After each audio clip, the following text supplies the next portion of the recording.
Genesis chapter 46. So Jacob set out for Egypt with all his possessions, and when he came to Beersheba, he offered sacrifices to the God of his father Isaac. During the night, God spoke to him in a vision. "Jacob, Jacob," he called. "Here I am," Jacob replied. "I am God, the God of your father," the voice said.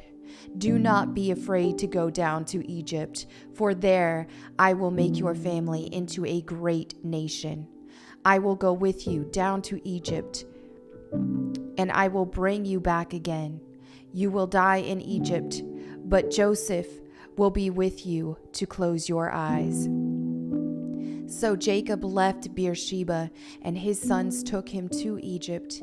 They carried him and their little ones and their wives in the wagons Pharaoh had provided for them. They also took all their livestock and all the personal belongings they had acquired in the land of Canaan. So Jacob and his entire family went to Egypt, sons and grandsons, daughters and granddaughters, all his descendants. These are the names of the descendants of Israel, the sons of Jacob, who went to Egypt. Reuben was Jacob's oldest son. The sons of Reuben were Hanok, Palu, Hezron, and Carmi. The sons of Simeon were Jemuel, Jamin, Ohad, Jachin, Zohar, and Shaul. Shaul's mother was a Canaanite woman. The sons of Levi were Gershon, Kohath, and Merari. The sons of Judah were Onan, Shelah, Perez, and Zerah, though and Onan had died in the land of Canaan.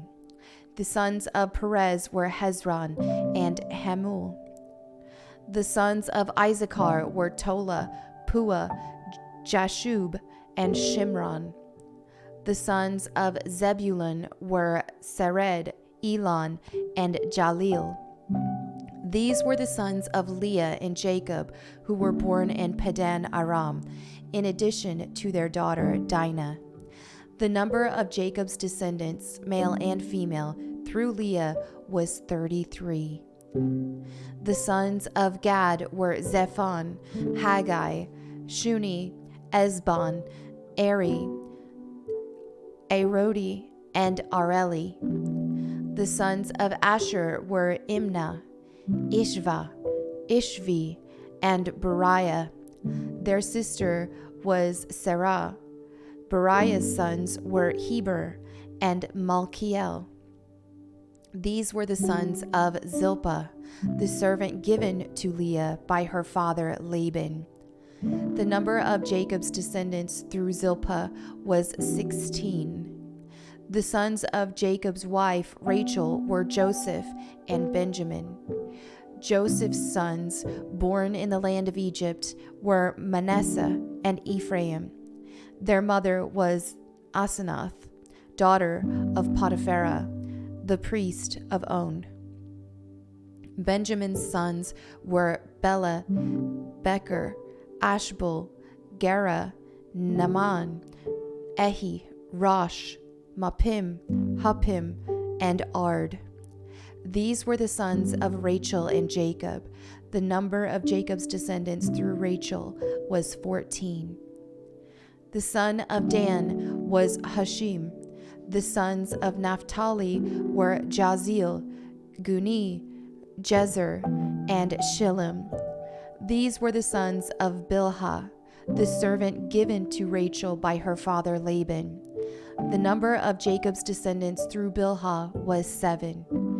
The total number of Jacob's direct descendants who went with him to Egypt, not counting his sons' wives, was 66. In addition, Joseph had 2 sons who were born in Egypt, so altogether there were 70 members of Jacob's family in the land of Egypt. As they neared their destination, Jacob sent Judah ahead to meet Joseph and get directions to the region of Goshen. And when they finally arrived there, Joseph prepared his chariot and traveled to Goshen to meet his father Jacob.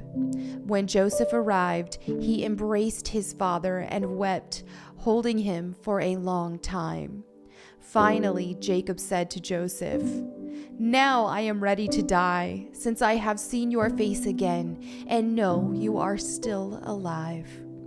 And Joseph said to his brothers and to his father's entire family, "I will go to Pharaoh and tell him, 'My brothers and my father's entire family have come to me from the land of Canaan. These men are shepherds, and they raise livestock. They have brought with them their flocks and herds and everything they own.'" Then he said, "When Pharaoh calls for you and asks you about your occupation, you must tell him, 'We, your servants, have raised livestock all our lives, as our ancestors have always done.' When you tell him this, he will let you live here in the region of Goshen, for the Egyptians despise shepherds." Genesis 47. Then Joseph went to see Pharaoh and told him, "My father and my brothers have arrived from the land of Canaan. They have come with all their flocks and herds and possessions, and they are now in the region of Goshen." Joseph took 5 of his brothers with him and presented them to Pharaoh. And Pharaoh asked the brothers, "What is your occupation?" They replied, "We, your servants, are shepherds, just like our ancestors. We have come to live here in Egypt for a while, for there is no pasture for our flocks in Canaan. The famine is very severe there, so please, we request permission to live in the region of Goshen." Then Pharaoh said to Joseph, "Now that your father and brothers have joined you here, choose any place in the entire land of Egypt for them to live. Give them the best land of Egypt. Let them live in the region of Goshen. And if any of them have specific skills, put them in charge of my livestock too." Then Joseph brought in his father Jacob and presented him to Pharaoh, and Jacob blessed Pharaoh. "How old are you?" Pharaoh asked him. Jacob replied, "I have traveled this earth for 130 hard years, but my life has been short compared to the lives of my ancestors." Then Jacob blessed Pharaoh again before leaving his court. So Joseph assigned the best land of Egypt, the region of Ramesses, to his father and his brothers, and he settled them there, just as Pharaoh had commanded. And Joseph provided food for his father and his brothers in amounts appropriate to the number of their dependents, including the smallest children. Meanwhile, the famine became so severe that all the food was used up, and people were starving throughout the lands of Egypt and Canaan. By selling grain to the people, Joseph eventually collected all the money in Egypt and Canaan, and he put the money in Pharaoh's treasury. When the people of Egypt and Canaan ran out of money, all the Egyptians came to Joseph. "Our money is gone," they cried. "But please give us food, or we will die before your very eyes." Joseph replied, "Since your money is gone, bring me your livestock. I will give you food in exchange for your livestock." So they brought their livestock to Joseph in exchange for food. In exchange for their horses, flocks of sheep and goats, herds of cattle and donkeys, Joseph provided them with food for another year. But that year ended, and the next year they came again and said, "We cannot hide the truth from you, my lord. Our money is gone, and all our livestock and cattle are yours. We have nothing left to give but our bodies and our land. Why should we die before your very eyes? Buy us and our land in exchange for food. We offer our land and ourselves as slaves for Pharaoh. Just give us grain so that we may live and not die, and so the land does not become empty and desolate." So Joseph bought all the land of Egypt for Pharaoh. All the Egyptians sold him their fields because the famine was so severe, and soon all the land belonged to Pharaoh. As for the people, he made them all slaves, from one end of Egypt to the other. The only land he did not buy was the land belonging to the priest. They received an allotment of food directly from Pharaoh, so they didn't need to sell their land. Then Joseph said to the people, "Look, today I have bought you and your land for Pharaoh. I will provide you with seed so you can plant the fields. Then, when you harvest it, 1/5 of your crop will belong to Pharaoh. You may keep the remaining 4/5 as seed for your fields and as food for you, your households, and your little ones." "You have saved our lives," they exclaimed. "May it please you, my lord, to let us be Pharaoh's servants." Joseph then issued a decree still in effect in the land of Egypt that Pharaoh should receive 1/5 of all the crops grown on his land. Only the land belonging to the priest was not given to Pharaoh. Meanwhile, the people of Israel settled in the region of Goshen in Egypt. There they acquired property, and they were fruitful, and their population grew rapidly. Jacob lived for 17 years after his arrival in Egypt, so he lived 147 years in all. As the time of his death drew near, Jacob called for his son Joseph and said to him, "Please do me this favor. Put your hand under my thigh and swear that you will treat me with unfailing love by honoring this last request. Do not bury me in Egypt. When I die, please take my body out of Egypt and bury me with my ancestors." So Joseph promised, "I will do as you ask." "Swear that you will do it," Jacob insisted. So Joseph gave his oath, and Jacob bowed humbly at the head of his bed. Genesis 48. One day, not long after this, word came to Joseph, "Your father is failing rapidly." So Joseph went to visit his father, and he took with him his 2 sons, Manasseh and Ephraim. When Joseph arrived, Jacob was told, "Your son Joseph has come to see you." So Jacob gathered his strength and sat up in his bed. Jacob said to Joseph, "God Almighty appeared to me at Luz in the land of Canaan and blessed me. He said to me, 'I will make you fruitful, and I will multiply your descendants. I will make you a multitude of nations, and I will give this land of Canaan to your descendants after you as an everlasting possession.' Now I am claiming as my own sons these 2 boys of yours, Ephraim and Manasseh, who were born here in the land of Egypt before I arrived. They will be my sons, just as Reuben and Simeon are.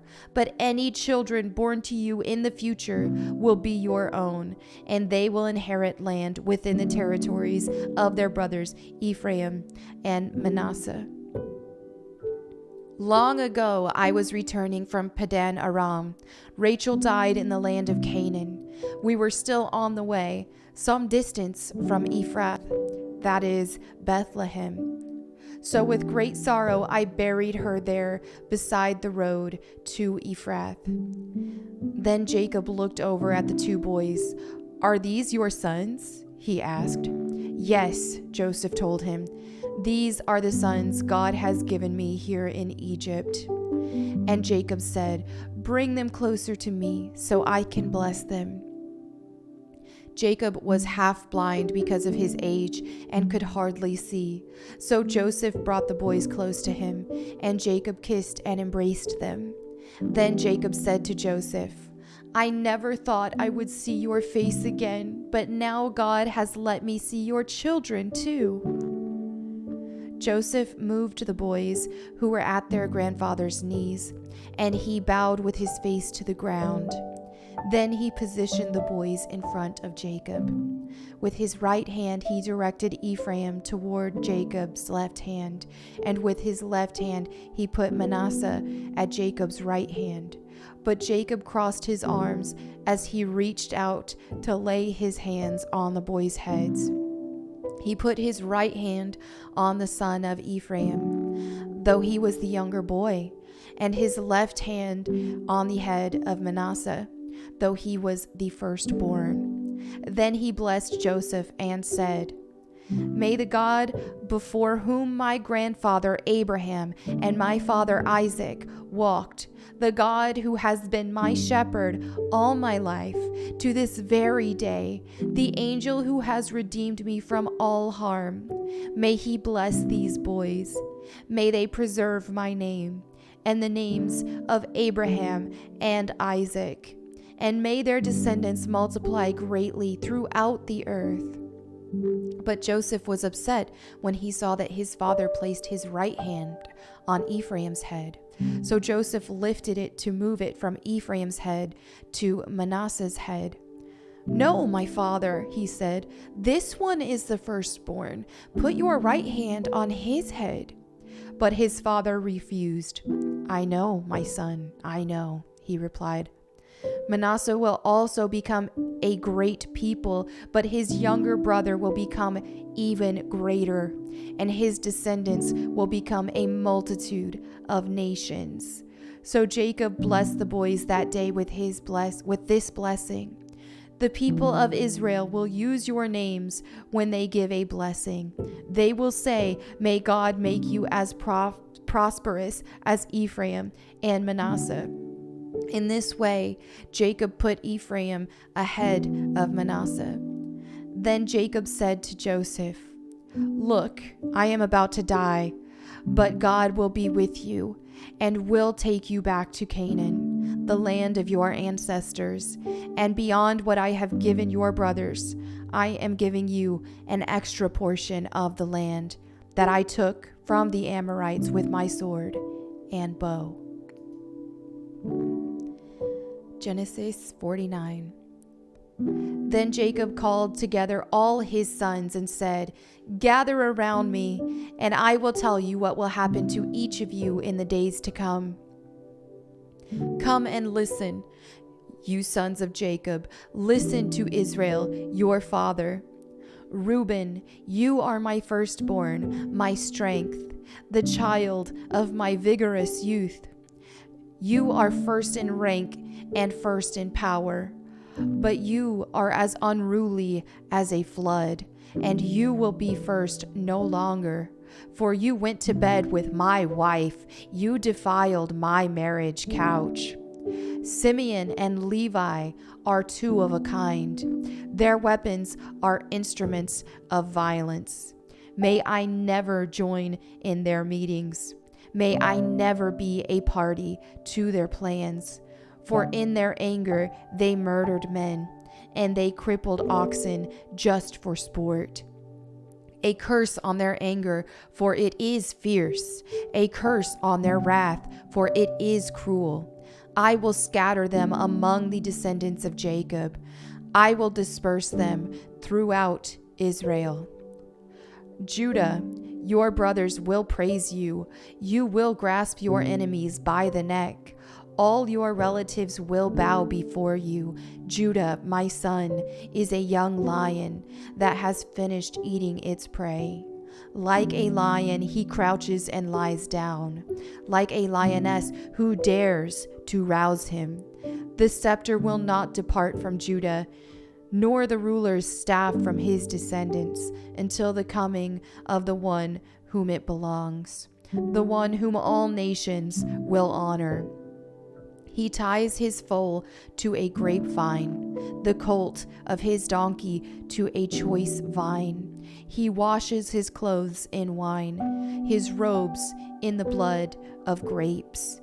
His eyes are darker than wine, and his teeth are whiter than milk. Zebulun will settle by the seashore and will be a harbor for ships. His borders will extend to Sidon. Issachar is a sturdy donkey resting between two saddle packs. When he sees how good the countryside is and how pleasant the land, he will bend his shoulder to the load and submit himself to hard labor. Dan will govern his people like any other tribe in Israel.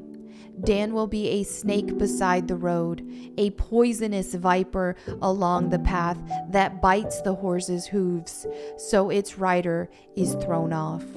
I trust in you for salvation, O Lord.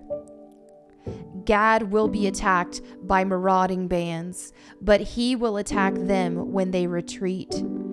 Asher will dine on rich foods and produce food fit for kings. Naphtali is a doe set free that bears beautiful fawns.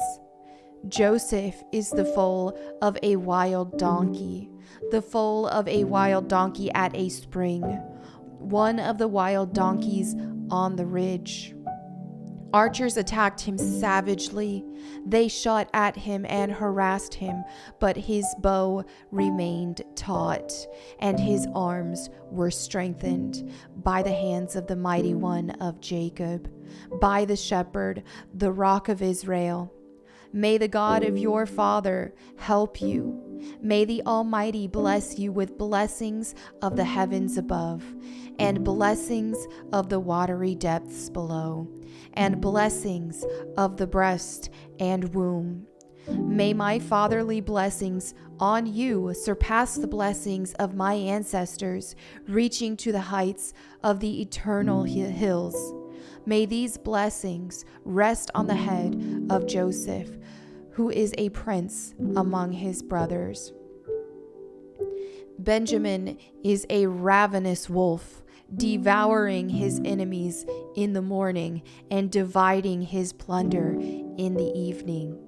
These are the 12 tribes of Israel, and this is what their father said as he told his sons goodbye. He blessed each one with an appropriate message.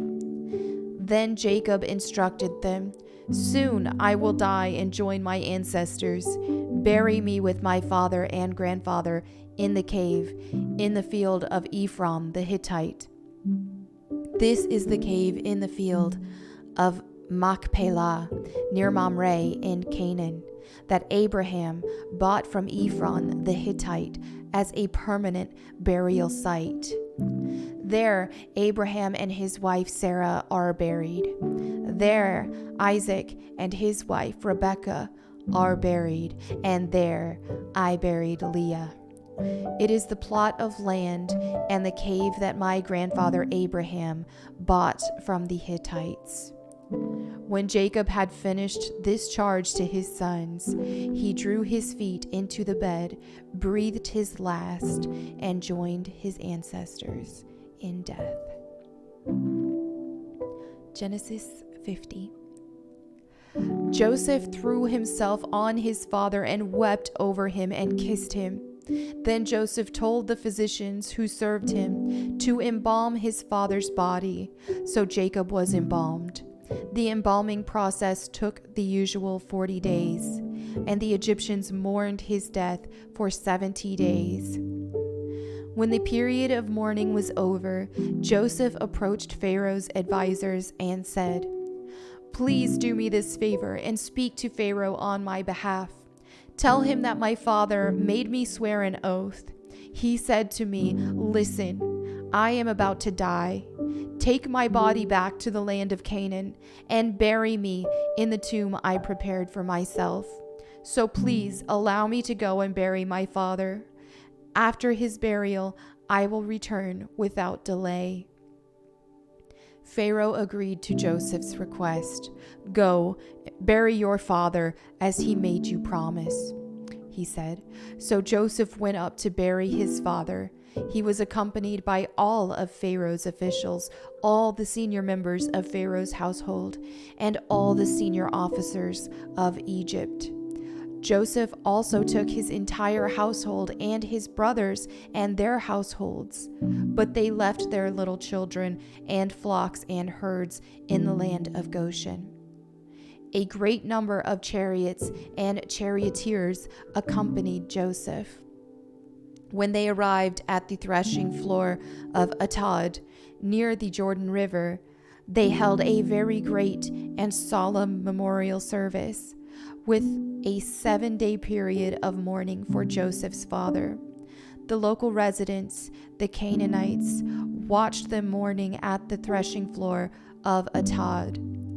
Then they renamed that place, which is near the Jordan, Abel Mizraim, for they said, "This is a place of deep mourning for these Egyptians."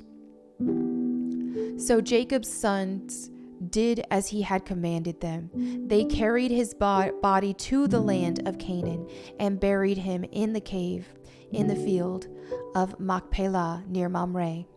This is the cave that Abraham had bought as a permanent burial site from Ephron the Hittite. After burying Jacob, Joseph returned to Egypt with his brothers and all who had accompanied him to his father's burial. But now that their father was dead, Joseph's brothers became fearful. "Now Joseph will show his anger and pay us back for all the wrong we did to him," they said. So they sent this message to Joseph. "Before your father died, he instructed us to say to you, 'Please forgive your brothers for the great wrong they did to you, for their sin is in treating you so cruelly. So we, the servants of the God of your father, beg you to forgive our sin.'" When Joseph received the message, he broke down and wept. Then his brothers came and threw themselves down before Joseph. "Look, we are your slaves," they said. But Joseph replied, "Don't be afraid of me. Am I God that I can punish you? You intended to harm me, but God intended it all for good. He brought me to this position so I could save the lives of many people. No, don't be afraid. I will continue to take care of you and your children." So he reassured them by speaking kindly to them. So Joseph and his brothers and their families continued to live in Egypt. Joseph lived to the age of 110. He lived to see 3 generations of descendants of his son Ephraim, and he lived to see the birth of the children of Manasseh's son Machir, whom he claimed as his own. "Soon I will die," Joseph told his brothers, "but God will surely come to help you and lead you out of this land of Egypt. He will bring you back to the land he solemnly promised to give Abraham, to Isaac, and to Jacob." Then Joseph made the sons of Israel swear an oath, and he said, "When God comes to help you and lead you back, you must take my bones with you." So Joseph died at the age of 110. The Egyptians embalmed him, and his body was placed in a coffin in Egypt. And there you have it. We just completed Genesis. I am so excited. 65 more books to go. I will start Exodus tomorrow at the time of recording this, and I hope that you all continue to fellowship with me as we read the entire Bible. I am just so overwhelmed and excited about starting this and already getting through the first book of the Bible. So thank you all so much. I will see you again tomorrow. Bye.